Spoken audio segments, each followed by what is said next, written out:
Number 1. When I was young, I would often spend parts of summers with my grandmother in her home out in the country. It was my favourite place in the world, and I often looked forward to the week-long stays of gardening, baking, late-night fires with s'mores, and ghost stories, of course. There was a pond not far from her house where I would sometimes go to swim. It was home to quite a few frogs, and at night they made the most incessant noises. I complained to my grandmother only once, saying I couldn't enjoy the night breezes with all that racket. She took me on her lap and told me a story about an old man and woman who lived near a lake. The old man couldn't stand the singing of the frogs, but his wife told him that they kept the wendigo away, and to harm them would be unwise. Well, he didn't listen, and set about methodically catching all the frogs on the lake. It was a process that took some time, but he did not stop until he had rid the lake of the pesky amphibians. And that night, without the protection of the frogs, he and his wife were slaughtered by the wendigo, a vicious, whip-like demon creature with elongated ending fingers, with sharp talons, and rows of silver teeth as thin and keen as needles. I wrote it off as another one of her ghost stories, though she seemed more serious than usual about it. I never complained about the frogs again, mostly because I grew to enjoy them and put the story out of my mind. In fact, I'd forgotten all about it until it came up this past spring in a Native American literature class I was taking in college. The mention of the wendigo sparked that old memory of my grandmother's story. I thought she had made up the word. I didn't realize there were stories about it, originating in the Algonquian legends. Eager to connect something from my childhood to the topic, I googled it, only to find that my grandmother had apparently been mistaken. There was nothing I could find about a story she had told me, nor any references of frogs providing protection from the wendigo. In fact, the wendigo of legends seemed very little like my grandmother's version. They were said to be insatiable, craving human flesh, and sometimes created from the forms of people who had resorted to cannibalism to survive. Descriptions varied, but they sounded almost nothing like my grandmother's boogeyman version. I actually chuckled as I read it, almost a bit embarrassed by how badly my grandmother had messed up the original title.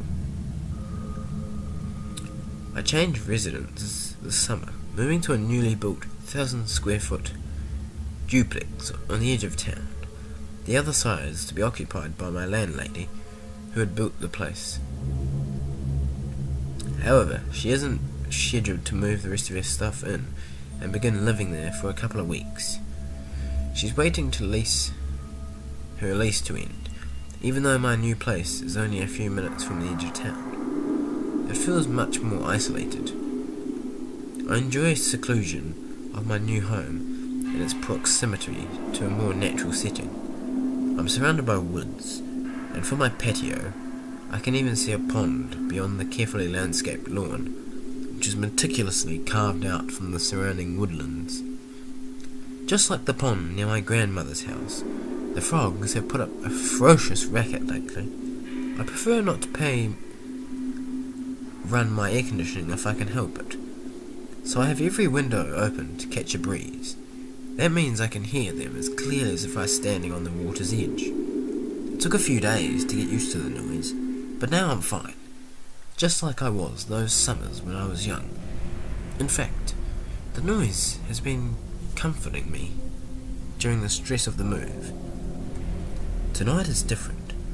I find myself standing in my living room, staring at where the pond is.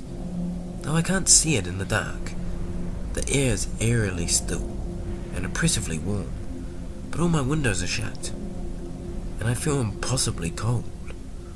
I'd long since convinced myself that my grandmother's story had been a silly tale, a twisting of an old legend by irrelevant storytellers. But for some reason, I have the most overwhelming sense of dread growing in the pit of my stomach. I don't know what to do. I'm trapped. Leaving my house means braving the darkness beyond my home, but I don't know if I'm going to be safe in here either. The frogs have stopped singing. We were camping up in the northernmost area of Washington. My girlfriend is incredibly superstitious, so she insisted we brought weapons. So I had my combat knife and a 12-gauge shotgun. So she brought a .22 rifle alongside a newly sharpened machete. To note, our son was just 3 years old at the time. She and I were set on the edge from a park ranger, who stopped us and instead of confiscating our weapons, told us to be careful and stay safe, then sent us along our way to the camp. When we got there, we were informed that several visitors had spoken about some unnatural noises and a pale creature that would mimic voices and sounds of people who weren't talking or seeming to be distracted. I laughed and put the idea out of my mind, thinking to myself, there's no way. They are fucking with us, but I knew better. So when we reached the area we were going to set up camp, we immediately got a fire ready to light and set up our tent and bags. I fed my son as my girlfriend ate a snack. We decided to get a lay of the area, so me and my girlfriend hiked around for an hour or so.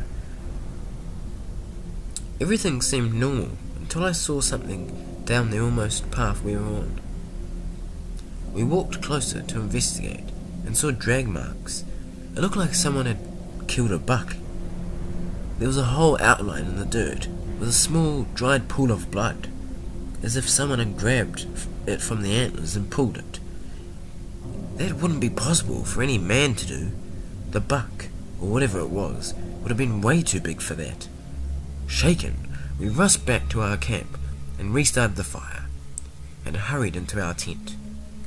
Too afraid to leave since it was dusk by now, we stayed inside the tent, and my girlfriend put our son to bed. Eventually, probably from the exhaustion of fright, we fell asleep. What must have been hours later, I awoke to a faint, rasping sound that sounded like a child crying. I gazed outside in confusion, and saw the outline of a creature that seemed to be a buck, standing over something. It seemed to be over 20 feet away, but at a glance, had unnaturally long limbs for a buck, and was eerily tall. In sudden fear, I unloaded 2 shots into the creature, and heard a loud, blood-curdling cry. My girlfriend awoke screaming to the shots I had fired, as I tried to explain what I had heard. To my surprise, the animal hadn't moved an inch. Then I noticed the stains on the side of an animal. It looked like blood was running down the edge, and lots of it. It stared at me, deep into my eyes, and I became petrified with fear. A sinister feeling of dread fell over me, as I knew I couldn't move. I thought to myself, what if it starts to bolt towards us?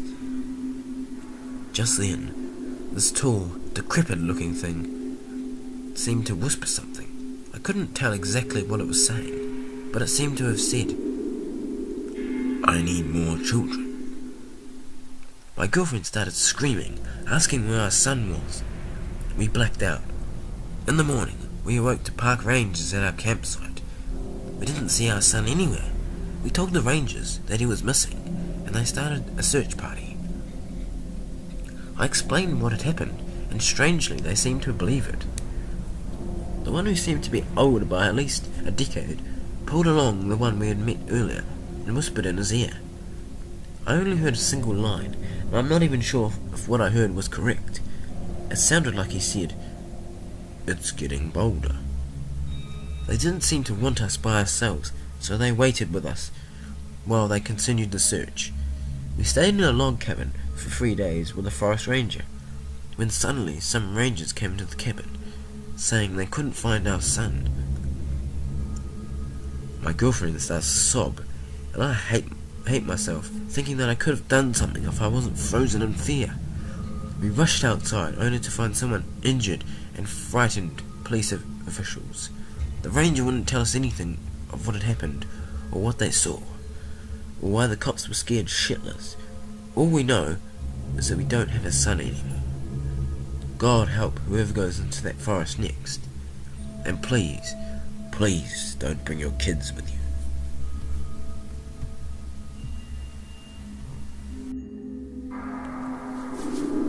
Number 8.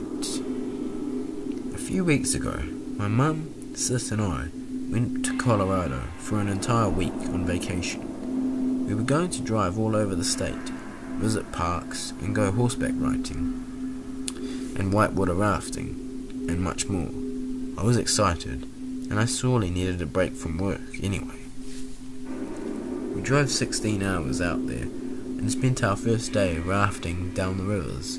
After an exciting day, we drove to a ranch house to go horseback riding. We got there at sunset, so it was too late to ride, but we had all next day to ride the trails and see the sights. The ranch was dumpy, all run down, with scraps of steel everywhere, and the shoddy cabins that we were staying in were in desperate need for repair. I swear the roof over our shack of a cabin was a giant piece of drywall with shingles stapled to the top. My sister and I thoroughly checked the place for spiders and bugs before we even thought of bringing our luggage inside. It was only for one night, I reassured myself. Just one night in a dumpy shack on a rock-hard bed that probably had bed bugs under the sheets. I shuddered at the thought. My mum tried to cheer us up. She had brought skewers and a pack of giant beef hot dogs to roast over the communal fire pit.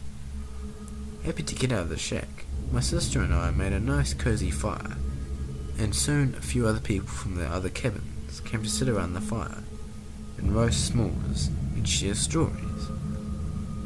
We talked about where we were from and where we were going, and our adventures along the way. Pretty soon, stories turned into tall tales and urban legends, and the sort of stuff you'd usually tell around a bonfire. That's when I spoke up. I love stories, especially scary ones, and hey, we're out in the West. We're in Native American territory, so why not liven up the place with my favourite Indian myth, the legend of Skinwalkers. Now, for those of you who don't know, Skinwalkers are considered very evil, very dangerous beings. They were humans who gained the ability to take on the form of an animal by wearing its skin, usually through very dark and taboo magic. I knew all this and told my story. Who doesn't love a good ghost story? Everyone seemed to be enjoying it.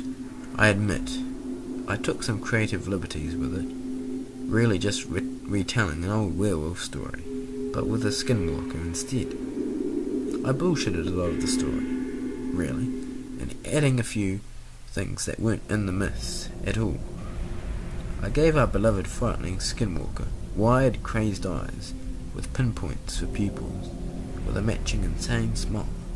I made the skinwalker horribly misshapen, with swollen joints and arms that were too long and legs that were too short, as well as a head that never sat straight on its shoulders. I made it as terrifying as I could imagine. No one minded. They actually really liked it, and a man from Kentucky admitted the visuals alone were enough to creep him out. Victory in my book, if you'd ask me. And once I was done, everyone decided it was getting really late. Our firewood was dwindling, and it was a good time to tune in for the night. We packed up our skewers and s'mores, doused the fire, and headed into our little shacks. I tossed and turned, trying to fall asleep. I couldn't get comfortable in that damn bed. A rock was probably closer than that mattress, so against my better judgment, I got out of bed and walked about the cabin. I reasoned that if I stayed up late enough, I would be so tired that I would fall asleep no matter what I was laying on. I think. I briefly contemplated sleeping on the floor, but I wasn't that desperate yet. It was a pitch black outside. No lights from any nearby street lamps, no car headlights. Hell, not even the cabin lights were on, and I don't remember seeing a single star. It was a bit creepy, but I shrugged off the shiver creeping up my back, as simply the cold tiles were making me shake. I did, however, find it odd that there weren't any lights on the property. You'd think there'd be a floodlight on the horse stables or the main office, but no, nothing. This was really weird. I stepped outside in my flimsy foamed flip-flops to get a better look. I could barely make out the ranch, and for some stupid reason, I decided to go out walking around. Eventually, my eyes adjusted to well enough to see where I could move around. I paced up and down the road where the cabins sat, and circled around to the fence and field where the horses were out grazing. Except there were no horses. Probably in the stables for the night, I reasoned. I shivered again. It was getting awfully cold. I turned right around to head back into my own cabin. It was stupid of me to be out alone at an obscene hour. I had realized I needed to get back to bed. But when I turned around, there was something in the middle of the road. Its shape was swallowed up by the surrounding darkness. I could barely make it out. It was tall and thin. I shrugged it off. It's just a pole or something else, and kept walking, but then it moved. I froze. My breath caught in my throat, and I could barely breathe. I just imagined it. I'm freaking myself out. Get your fucking head straight. It moved again. My paralyzed throat managed to squeak out a pathetically weak whimper as my legs began to lose strength. I shivered violently against the cold that was building up inside of me. My eyes began to focus on the impossibly dark figure standing against the barely visible sleek grey night. Now, I could see it was a person, but like nothing I had ever seen before. Its arms were impossibly long. Its legs were impossibly short.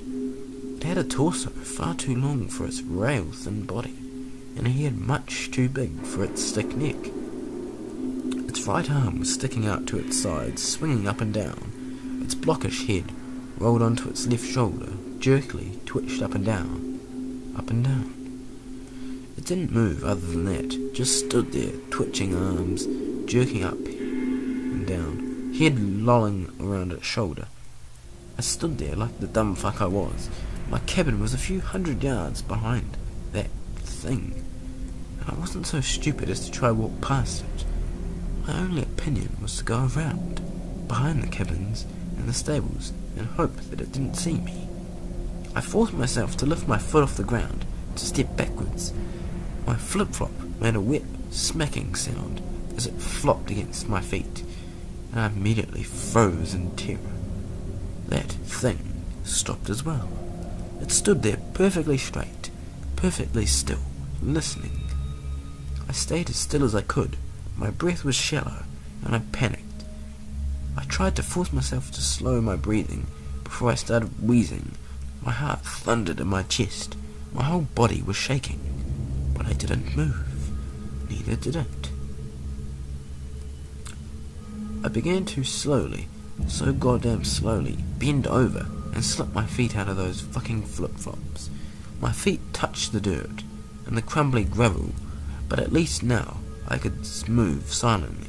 I spared a quick glance to the side where I was going.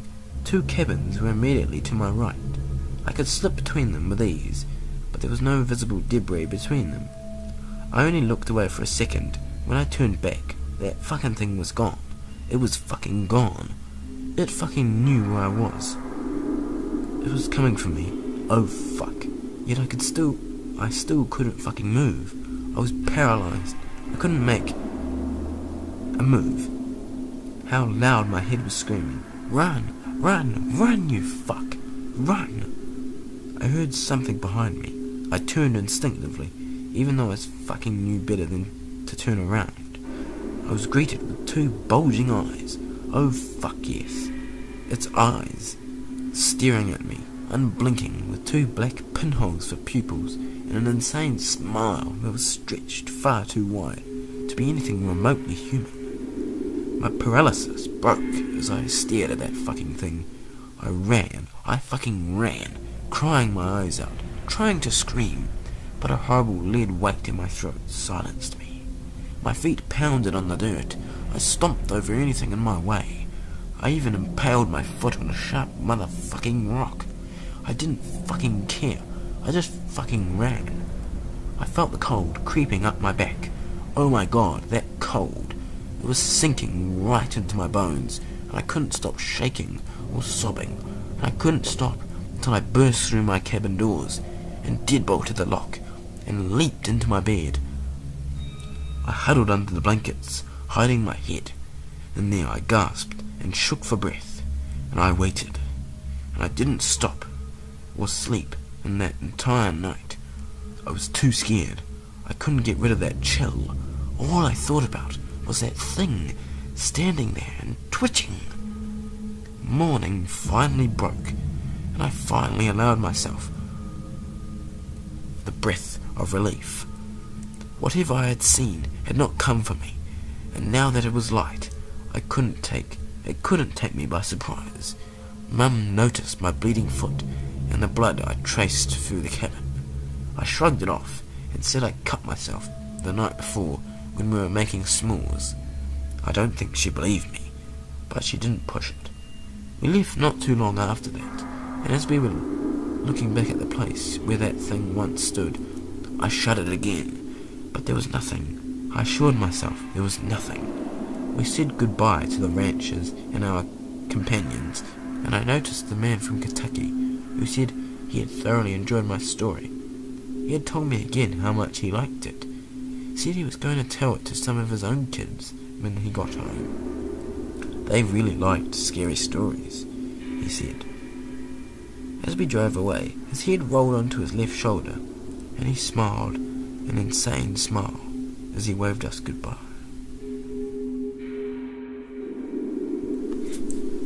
Number 3.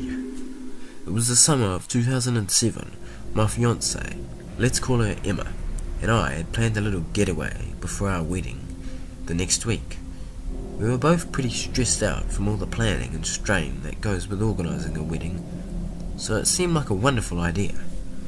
We'd been curious about a small, quirky little campground about 4 miles up the road from our house, so we made that our destination. It was ideal, just in case there was a wedding planning emergency that the relatives couldn't handle. We weren't too far from civilization. If I remember right, we arrived on a Saturday morning to set up camp.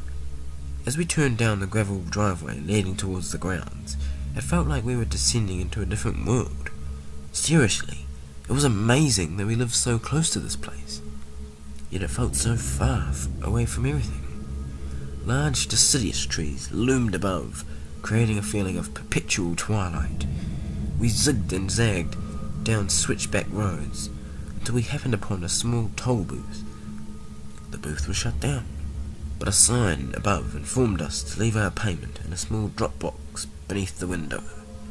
I filled out our information on one of the provided forms, wrote a check for our 3-day stay, and proceeded down the road. I thought it was a bit odd that a ranger wasn't posted on duty, as it was Saturday morning during the height of the busy season. I used to work for the state parks as a maintenance supervisor, and my boss always made sure to double staff on weekends. I quickly moved on from my suspicion as I was struck by the sheer beauty of our surroundings. On our right, there was a clearing, home to a pristine lake. We saw a flicker of movement at the edge of a clearing. Something brown, a beautiful buck, startled by our truck, exploded out of the bushes. As we proceeded down the road, I was struck by just how far we had to drive in order to reach our destination. The road had become a bit bumpier every few feet, giving way to potholes and ruts. Actually, about 10 minutes into our trek, I decided to set up my trip odometer. I like to go running, and I always wanted to calculate the rough distance from the campground to the toll booth for my morning jog. I figured we'd already travelled about a mile, so I picked a landmark to remember our location by. By the road stood a crooked pine tree and the unmistakable signs of disease. I arbitrarily picked that to be my mile from the toll booth landmark. The road got pretty steep and rough, and at points I had almost engaged a four-wheel drive. I began to have suspicion that we'd missed a turn somewhere when we finally reached our destination. The campground itself was fairly standard, a single gravel loop with about 20 spaces for RVs and tents. The camp host was off duty, which once again struck me as odd, but we continued down the loop. Space after space was eerily empty. Emma was pretty excited, as it meant we had more privacy. However, I entertained a bit of skepticism. Was the place closed down or something? We didn't follow the loop for a full circle, because we spotted the perfect space. It had a freshly painted picnic table, a nice little fire pit, and a nice flat spot for our tent. I backed my truck into the space and began to unpack. Fast forward to later to that night. We were cooking our dinner over the fire and just beginning to relax. Thud, screech, boom! It sounded like a SUV hit a brick wall at 50 miles an hour. I shot a perplexed glance at Emma. We waited in silence, listening intently for some other sound. After a couple of minutes, we wrote it off as an echo from a distant logging crew. We started cooking and talking once more, when in the middle of our conversation, somebody on the other side of the campground let out the worst scream I've ever heard in my entire life. I served in Iraq, and I saw my friends die. Never had I heard anybody be in this much agony. I couldn't reproduce the sound if I tried. At this point, I had no idea what to expect. I grabbed my keys to the truck, made Emma stay quiet and wait by the fire, and hopped in the cab. I knew that she knew where my Glock was hidden, tucked in the pocket of a duffel bag in our tent. Before I drove away, I rolled down the window and said something like, "Babe, can you get my pistol from the tent? If anything happens, if anybody comes near you, yell like mad, and don't hesitate to fire a warning shot. I am by no means a gun nut, but I always keep a .357 that my father gave me under the driver's seat." I flipped on my headlights, placed the pistol on my dash, and drove towards the sound. I already knew where the sound came from. My suspicions were confirmed when I completed the full circle and there were no other campers past our sight, either. There was only one place it could have come from. As I approached the host's space, my jaw immediately dropped. The brand new RV that I saw earlier was completely turned over on its side. Glass and plastic trimming littered the ground everywhere, and a faintly acrid smell filled the air. I hopped out of my trunk and sprinted toward the scene. "Hello?" I screamed. Nothing. "Hello?" Silence. Adrenaline kicked in, and I pushed a picnic table next to the underbelly of this overturned metal hulk. I jumped upon the table, grabbed a hold of a still spinning tire, and hoisted myself up. I walked towards the door of the RV, and I flung open the door, and as I did so, a smell like no other hit me. The smell of rotten meat hit me like a ton of bricks. I peered inside, and that was all I needed. Two horribly decomposed corpses lay slumped against the wall closest to me. These corpses had obviously been here for weeks. But who did this? And who was screaming?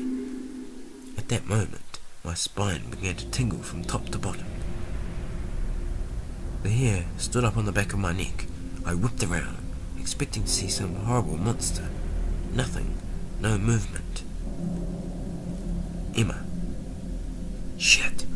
I sprinted back to my trunk, fumbled for my keys, and hauled ass back to our campsite. Along the way, my mind raced, imagining all the possible outcomes, all the possible scenes I could roll up to. As I pulled into my space, my heart sank. The fire burned, the food was still cooking, but Emma was nowhere to be seen. The tent rustled.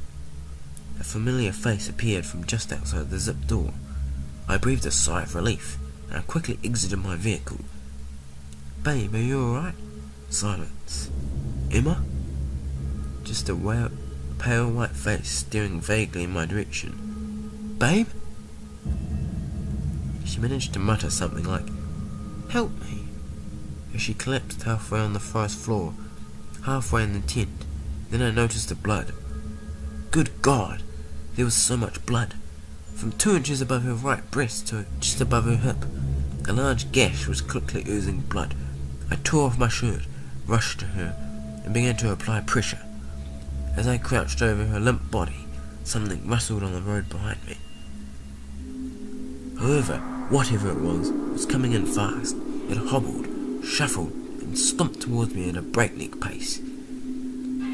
Its gait was eerily unsteady, like a man with one leg too short. I scooped up Emma like a sleeping child and ran haphazardly towards my truck. I remember bumping her head against the door as I slid her into the passenger seat. I remember looking down at my blood-soaked, bare chest and at my blood-soaked hands. Then I looked up. This thing, whatever it was, God, it was so huge. Maybe 10, 11 feet tall. It was near the hood of much of a truck. Honestly, I thought I was gone. Emma was already basically gone too.